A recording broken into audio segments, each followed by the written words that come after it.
तो स्वागत है आपका एक नई स्टोरी में। आज की स्टोरी होने वाली है इंडिया के सबसे प्रसिद्ध बंगलों में से एक जीपी ब्लॉक मेरठ के बारे में। ध्यान से सुनिएगा, मैंने जीपी ब्लॉक कहा है, जीपी रोड नहीं। तो जीपी ब्लॉक के बारे में मेरठ के सभी लोगों को पता था कि वह जगह कैसी है और वहाँ क्या क्या होता है। तो मेरठ का कोई व्यक्ति उस इलाके के आसपास भी नहीं जाना चाहता था। लेकिन मेरठ से 200 किलोमीटर दूर एक छोटा सा गांव था और उस गांव में एक व्यक्ति था जिसका नाम संजय था। और संजय आपकी तरह और मेरी तरह ही बेरोजगार था। तो संजय को काम की काफ़ी ज़्यादा तलाश थी, इसलिए वह उस गांव के लगभग सभी व्यक्तियों से मिल चुका था जो उसे काम दे सकते थे। लेकिन किसी ने उस समय संजय को काम नहीं दिया। फिर भी संजय ने काफ़ी जांच की, तब एक व्यक्ति से पता चला कि काम तो है लेकिन यहाँ से थोड़ा दूर है। तो संजय बोला, मैं कहीं भी जाने के लिए तैयार हूँ काम के लिए। तो मालिक ने संजय से फ़ोन पर बात की और संजय और उसकी माँ अगले दिन मेरठ आने के लिए निकल चुके थे। तो संजय को जहाँ पर चौकीदारी करनी थी उसके पास ही जीपी ब्लॉक था। तो संजय और उसके माँ के रहने की व्यवस्था उसी मालिक ने करी थी जो कि जीपी ब्लॉक के पास एक छोटा सा कमरा था उसमें करी थी। जब संजय मेरठ पहुंचा तो उसने जाते ही पहले दिन से ही अपना कार्य शुरू कर दिया था जो कि चौकीदारी का था। जब संजय के रात के खाने का वक्त हुआ तो संजय वहां से निकलकर अपने कमरे पर आने लगा था। जब संजय कमरे पर आ रहा था तो उसकी माँ किसी से कह रही थी कि इस वक्त तुम्हारा उधर जाना ठीक नहीं है। फिर बाद में संजय आ गया तो संजय ने अपनी माँ से पूछा कि तुम अभी किससे बात कर रही थी। तो माँ ने कहा कि इस पास वाली झाड़ियों से एक औरत निकल कर आई और वह जीपी ब्लॉक की तरफ जाने लगी और मैंने उसे रोकने की कोशिश की लेकिन उसने मेरी बात नहीं सुनी और जीपी ब्लॉक की तरफ चली गई वो। तो ये सुनकर संजय थोड़ा घबरा गया और संजय ने सोचा कि आज ही मेरी नौकरी का पहला दिन है और आज ही कोई अनहोनी ना हो जाए। तो संजय ने रात का खाना भी नहीं खाया और उस औरत को ढूंढने के लिए निकल चुका था जीपी ब्लॉक की तरफ। और रात होने के कारण संजय को सिर्फ उतना ही दिख सका जितना टॉर्च की रोशनी दिखाती थी। जब संजय जीपी ब्लॉक पर पहुंचा तो वहां उसे कोई औरत नजर नहीं आई और उसने देखा कि जीपी ब्लॉक पूरे 3 हिस्सों में बटा हुआ है। तो संजय ने सोचा जीपी ब्लॉक के तीनों हिस्सों में एक एक करके जाना चाहिए। तो संजय यह सोचकर आगे बढ़ा और जीपी ब्लॉक के पहले वाले हिस्से में चला गया था। जब उसने पहले वाले हिस्से में थोड़ा ढूंढा तो वह औरत नहीं मिली और थोड़ा आगे बढ़ने पर संजय को एक ऐसी ठंडक महसूस हुई जो रूह को चीर कर निकलती है। तो संजय ने ऐसा महसूस किया और वह डर गया था क्योंकि उस समय गर्मियों का सीजन था। संजय ने सोचा कि गर्मियों के सीजन में इतनी ज़्यादा ठंडी हवा कहाँ से आई। लेकिन फिर भी संजय ने उस ठंडी हवा को इग्नोर करते हुए उस लड़की को ढूंढना चालू कर दिया, औरत को। लेकिन वह औरत नहीं मिली। जब संजय पहले हिस्से से निकलने लगा तो संजय ने देखा कि दरवाजे के पास काफी सारे एक लेडी के बाल पड़े हुए थे।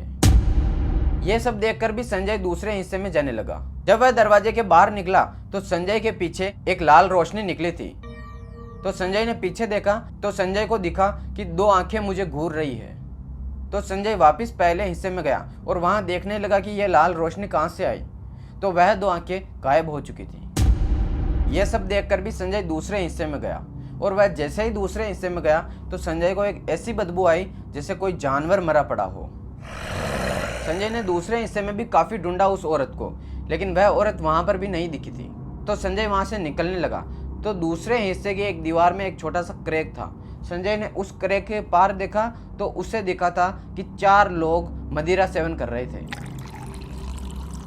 संजय ने सोचा कि रात के समय ऐसी जगह पर लोग शराब पीने आते ही हैं। तो संजय ये देखकर थोड़ा घबरा गया कि वह औरत भी इसी तरफ आई थी और अब यहाँ पर 4 लोग मदिरा सेवन कर रहे हैं। यह सोचकर संजय दूसरे हिस्से से निकला और उन चारों के पास जाने लगा।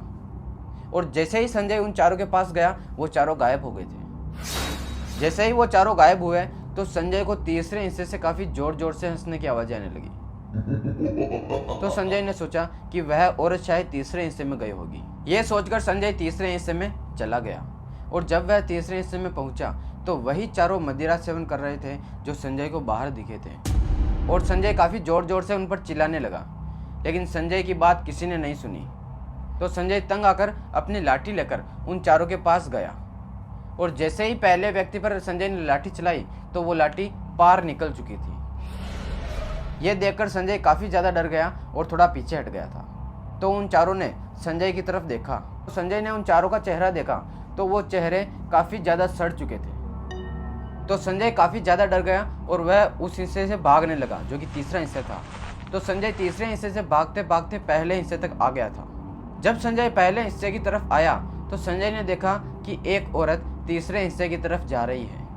तो संजय ने सोचा कि यह वही औरत है जिसको माँ ने देखा था। तो संजय ने उस औरत को बुलाया और उस पर टॉर्च मारने लगा। तो वो औरत घूमकर संजय की तरफ देखने लगी और जोर जोर से हंसने लगी। तो संजय ने उस औरत के मुंह पर देखा तो उस औरत का चेहरा भी काफ़ी ज़्यादा सड़ा हुआ था और वह औरत खून के आंसू रो रही थी और उस औरत की आंखें भी लाल थी जो संजय ने पहले हिस्से में देखी थी। यह सब देखकर संजय भागने लगा।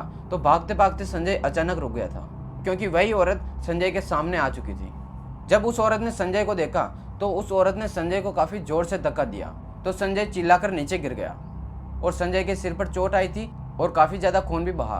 तब संजय ने देखा कि वह औरत हवा में उड़ने लगी है और उड़ती उड़ती गायब हो चुकी है। इधर संजय की माँ संजय की चीख सुनकर संजय की तरफ जाने लगी।